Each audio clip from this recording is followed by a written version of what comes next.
Mom's voice cut through the clatter of silverware. "Stop dragging your sister down. You're just bitter because Katie succeeded." I didn't blink. I just leaned back, let the silence stretch, and then dropped the line I'd been carrying like a loaded gun. "Then ask her to return the 80 grand I gave you since college." The room froze. Even Dad's fork slipped, clattering against the plate. Katie's eyes darted, searching for an exit that didn't exist.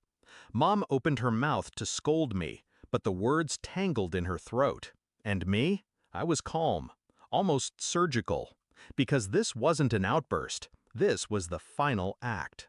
Funny thing is, when Katie and I were younger, I would have given her anything. And I did. Back in college, I was the one working nights, juggling shifts, while she partied on weekends. Mom always said she had potential. So I covered her tuition shortfall, wired her money when her internship didn't pay.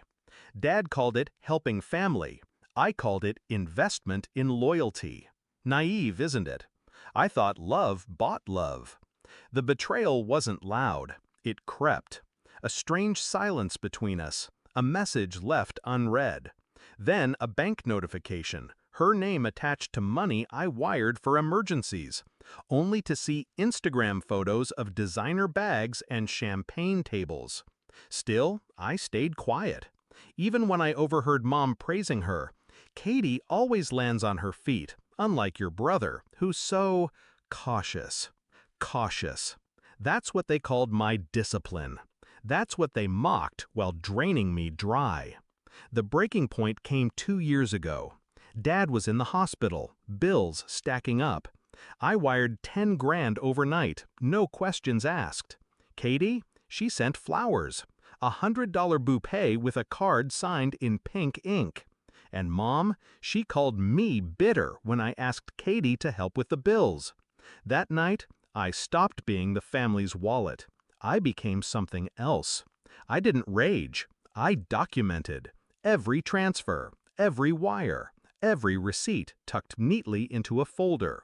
Dates, amounts, purposes. Katie thought my silence was weakness, but silence is where revenge grows. When she launched her wellness brand, I clapped from the sidelines. Publicly. Privately, I pulled the trademarks she never filed. I let her spend thousands on packaging, website design, influencer deals.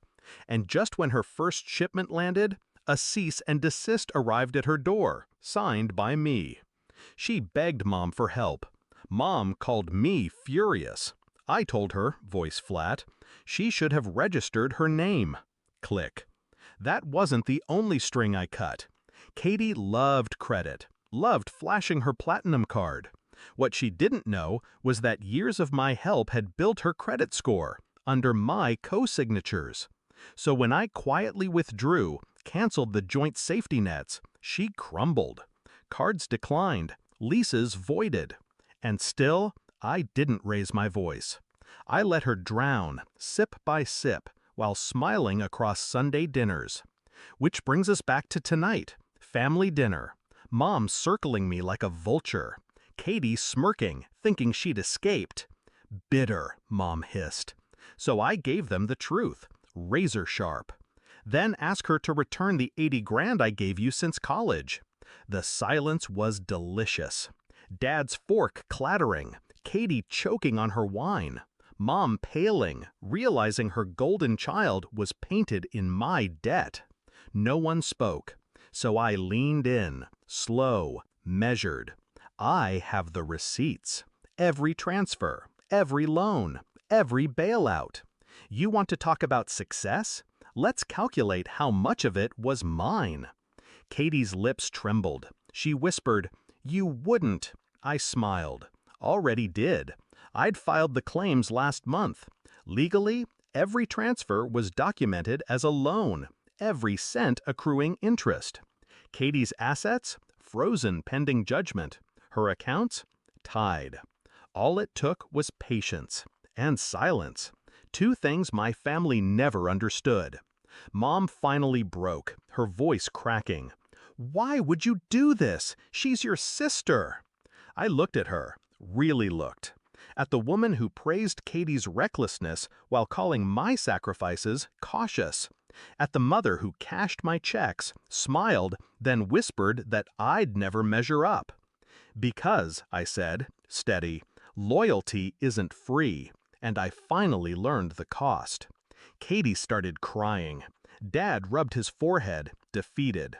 Mom sat frozen, pride shattered. Me, I felt lighter.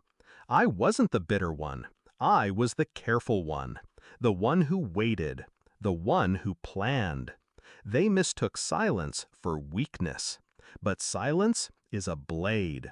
And tonight, I cut them clean. So when I pushed my chair back, leaving them in their ruin, I didn't feel guilt, only clarity.